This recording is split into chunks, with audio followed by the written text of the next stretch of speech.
கிறிஸ்தவம் என்பது மத மாற்றம் அல்ல, கிறிஸ்தவம் என்பது ஆட்சி மாற்றம்.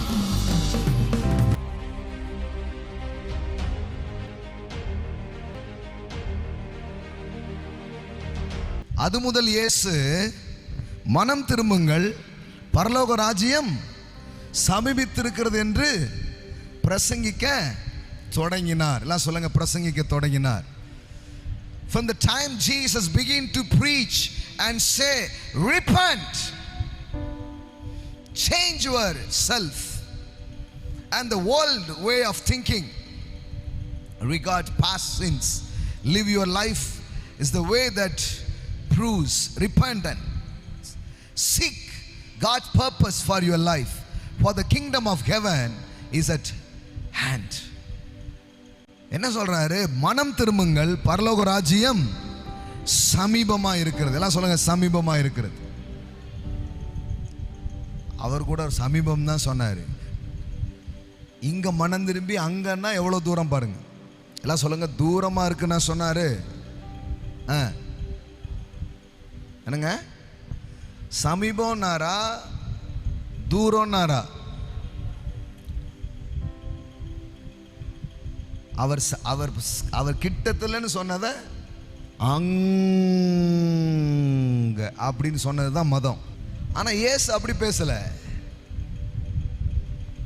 நீ உன் மனசை கடவுளுக்கு நேராக, கடவுளுடைய நோக்கங்களுக்கு நேராக நீ திருப்பும் பொழுது ராஜ்யம் இங்கே இப்பொழுது நீங்கள் அனுபவிப்பீர்கள்.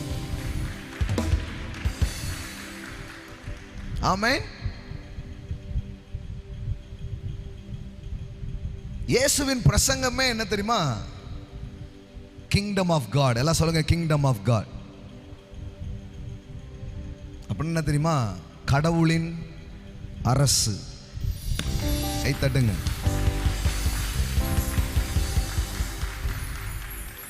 இறை அரசு.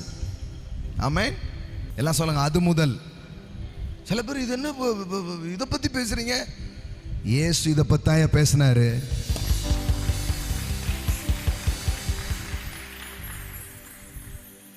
இயேசு மனுஷ பிரச்சனைக்கு ஒரே ஒரு தீர்வு இருக்குன்னு சொன்னார். என்ன தீர்வு தெரியுமா? எங்கள் கட்சிக்கு வாக்களியுங்கள், உங்கள் அனைத்து பிரச்சனையும் தீர்ந்துவிடும்.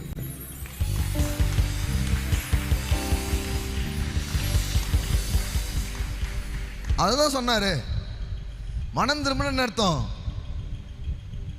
என் கட்சியில சேர்ந்துருன்றாரு.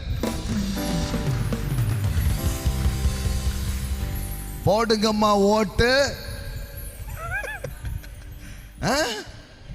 இயேசு சின்னத்தை பார்த்து.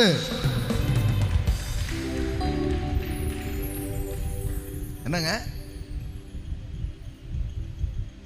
நம்ம கிறிஸ்தவத்தை ஒரு மதம் மாதிரி பார்த்துட்டு இருக்கிறோம். கிறிஸ்தவன்றது ஒரு மதத்தை இந்த பூமிக்கு கொண்டு வருவதில்லை, ஒரு புது அரசாங்கத்தை, ஒரு புது ராஜ்யத்தை இந்த பூமியிலே கொண்டு வருகிற செய்தி தான் கிறிஸ்தவ செய்தியா இருக்கிறது.